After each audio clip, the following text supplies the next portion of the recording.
Halo rekan-rekan semua, apa kabarnya hari ini? Selamat jumpa lagi ya dengan Sentient Forge. Kali ini saya akan memperkenalkan blogspot ya. Jadi saya buat blogspot sederhana, isinya mengenai seputaran jaringan saraf tiruan ya atau neural network. Oke, rekan-rekan bisa lihat semua topiknya yang ada di sini ya. Oke, selain itu juga apabila saya sedang punya waktu luang menikmati seruput kopi, saya juga membahas sedikit ya mengenai fungsi dari kopi dan lain-lain sebagainya ya. Oke, tapi pada intinya blogspot ini menjelaskan dengan sangat sederhana, terutama pendalaman mengenai matematika dasar ya pada jaringan saraf tiruan. Oke, tapi pada blogspot ini initially saya menggunakan bahasa Indonesia ya rekan-rekan semua. Seperti kalau rekan-rekan semua melihat di dalam YouTube channel saya menggunakan bahasa Inggris ya, dan programming yang di-include itu adalah C++. Tapi mungkin saya akan menggunakan juga Python ya untuk keperluan ini. Jadi rekan-rekan silakan saja disimak ya, terus dipelajari dengan sesama, karena ini adalah salah satu metode belajar yang paling sederhana ya, atau bisa saya sebut disederhanakan, tidak jelimet ya rekan-rekan, karena saya selalu mengincludekan matematika dasar dalam fundamental pembahasannya. Oke ya rekan-rekan, jadi ini URL-nya ada di https://sentientforce.blogspot.com. Oke, ini topik bahasannya. Oke, saya buat dari yang simple ya. Ini ada cara kerja neural network. Ini adalah penjelasan penggunaan dari jaringan saraf tiruan pada aplikasi menghitung kalkulasi harga rumah ya berdasarkan luas tanah, bangunan, harga bangunan dan lain-lain ya. Silakan rekan-rekan baca dan simak. Oke. Terus saya juga membahas mengenai fundamental dari convolutional neural network, juga perhitungannya dalam matematika dasar ya, sebelum dilanjutkan ke programming codes ya di Python. Oke. Kemudian ini ada bahasan sederhana menarik ya tentang case Fishbus ya. Jadi ini adalah logika sederhana. Kabarnya Fishbus ini salah satu tes ya untuk masuk kerja. Oke, salah satu tes logika untuk masuk kerja sebagai coder ya atau programming. Oke. Jadi urut-urutannya itu adalah ini ya, cara kerja neural network atau jaringan saraf tiruan. Ini saya bahas dengan yang paling dasar sekali ya, fundamental dari SimpleNet. Oke, ini kaitannya dengan beberapa matematika teori, linear regression, terus functionality dari neural network dan sebagainya ya. Kemudian convolutional network ini juga adalah matematika fundamental untuk bagaimana menghitung secara matriks ya, pengenalan bentuk pada convolutional ini. Oke, juga disertakan dengan Python code-nya. Oke ya rekan-rekan ya.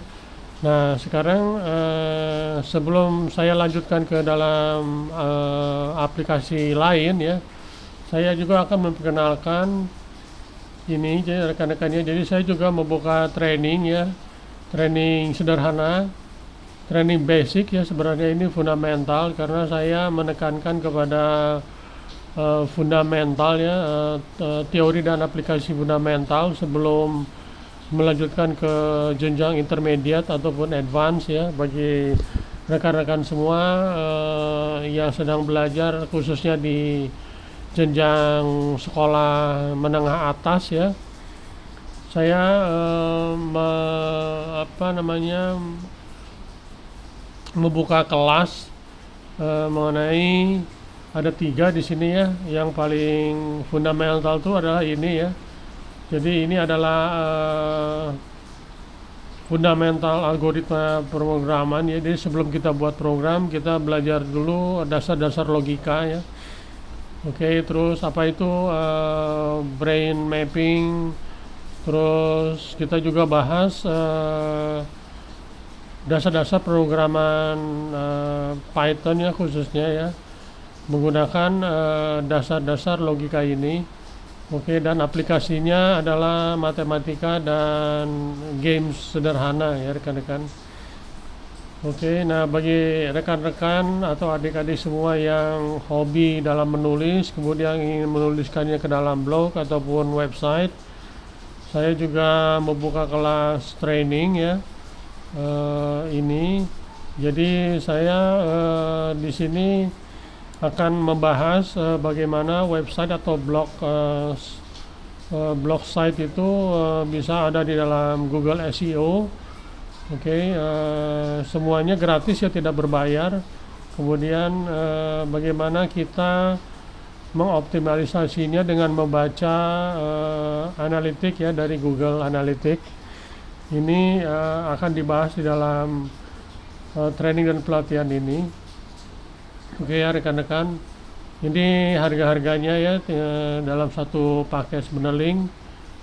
Oke, dan ini dan satu lagi saya buka bagi yang hobi ngutak-ngutik device gitu ya, yang ingin belajar real aplikasi dan terlihat gitu. Saya juga menyediakan kursus mengenai IoT, Arduino ya, dan teknik kontrol sederhana saja. Tetapi IoT dan teknik kontrol sederhana ini itu mempunyai jenjang yang cukup luas ya rekan-rekan ya, dari sebenarnya dasarnya itu dari sini ya, dari dasar dan algoritma pemrograman.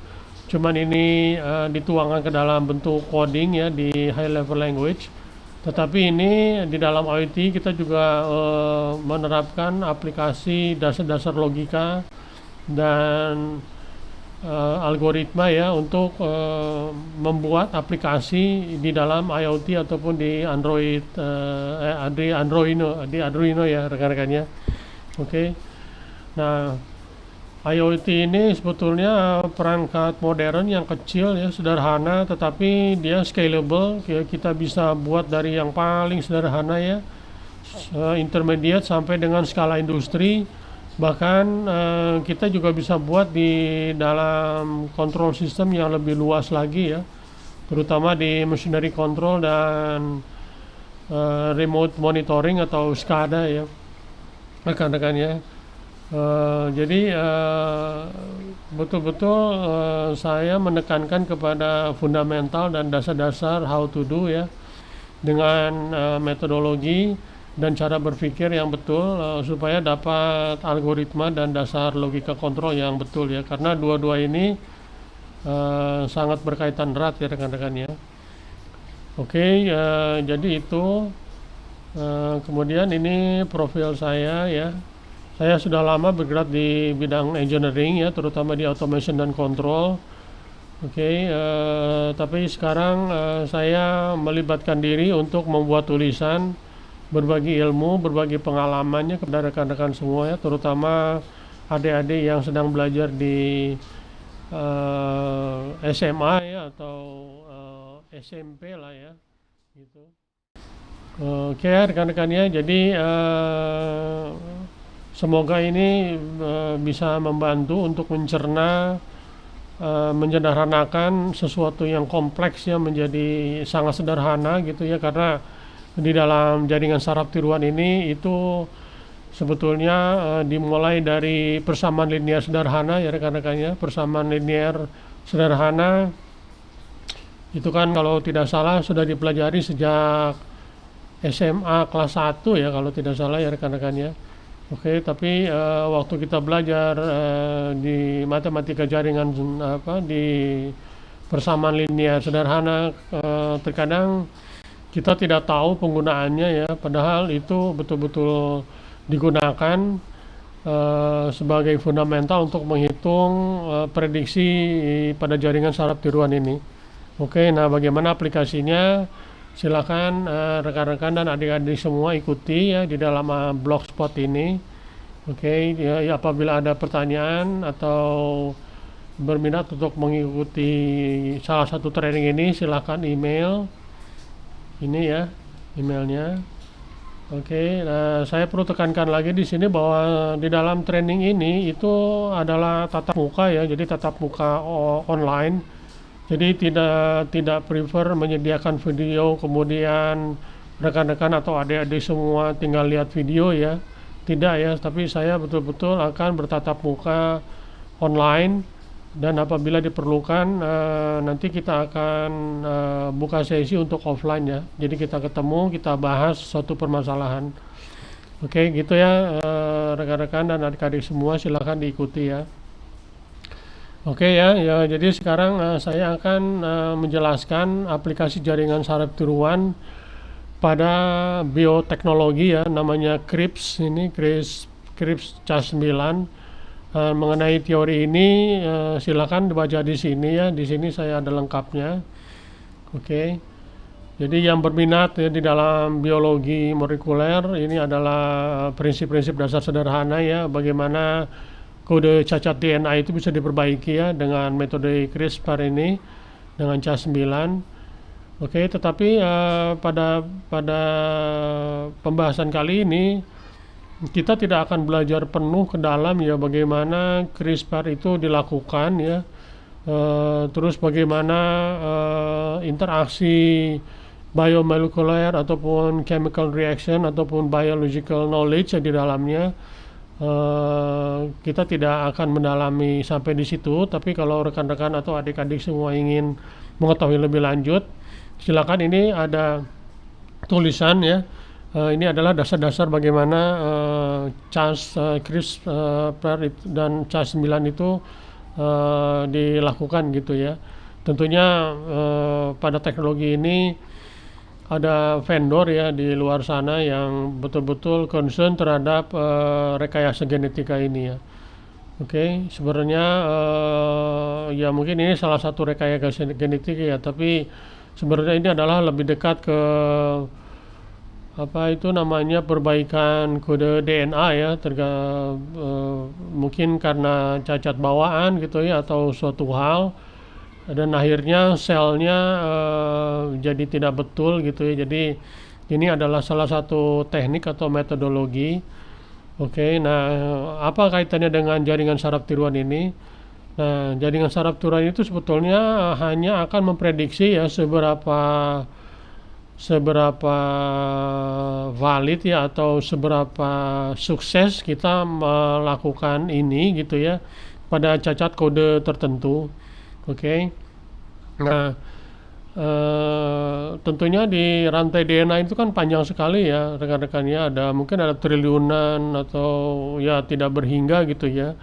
Nah, sebenarnya apabila kita masuk lebih dalam ke dalam jaringan saraf tiruan sebelum kita melakukan aplikasi CRISPR ini dalam DNA ya gitu ya, kita bisa prediksi gitu ya, dan kita juga bisa menentukan lokasi cacat daripada kode DNA itu sendiri gitu ya.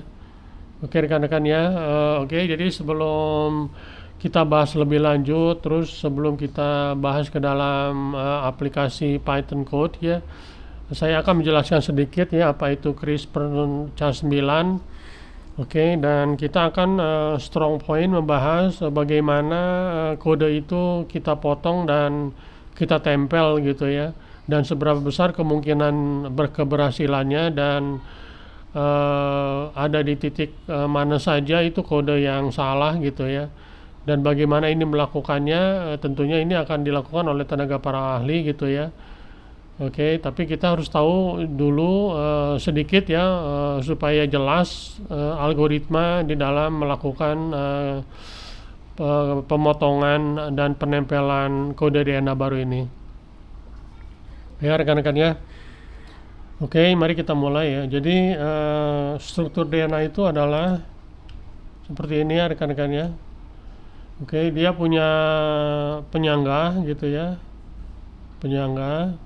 Nah, penyangga ini ada eh, chemicalnya itu fosfat gitu dan ada lagi sebagian gula gitu ya.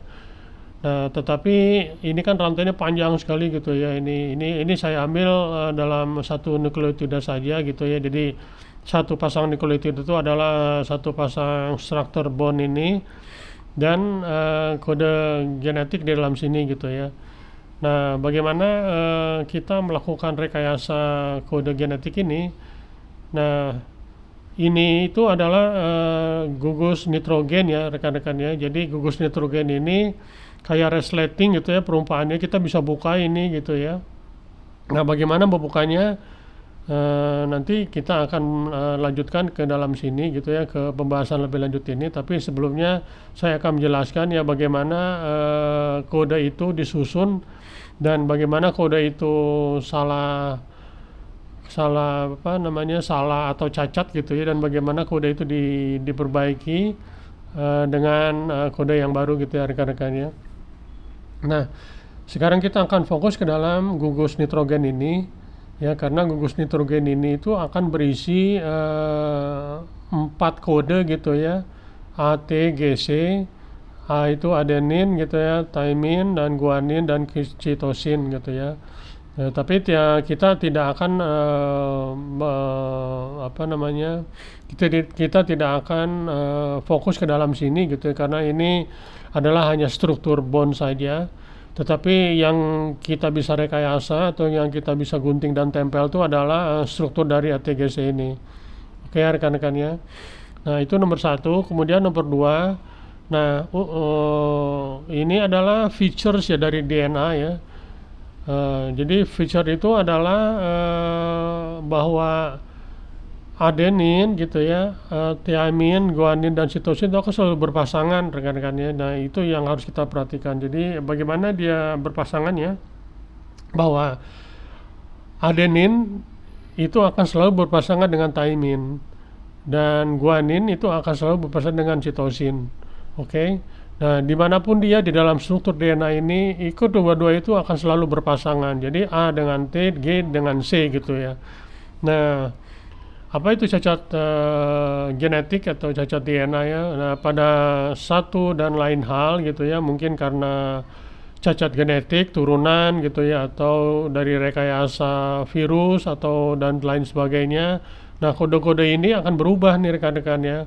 Jadi harusnya A berpasangan dengan T, G berpasangan dengan C, tapi dia akan berubah pasangannya. Jadi misalkan A dengan G gitu ya, T dengan C dan lain sebagainya di dalam gugus nukleotida ini gitu. Nah, itulah fungsinya dari jaringan saraf tiruan ya.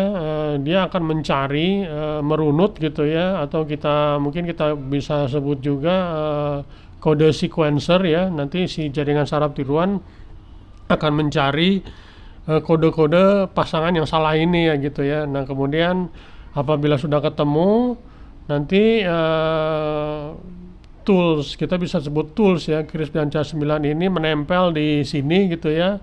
Nah, tetapi dia hanya akan menggunting apabila ada 3 kode di belakangnya gitu rekan-rekannya. Nah jadi yang kedua itu harus yang diperhatikan itu gitu ya rekan-rekannya. Oke.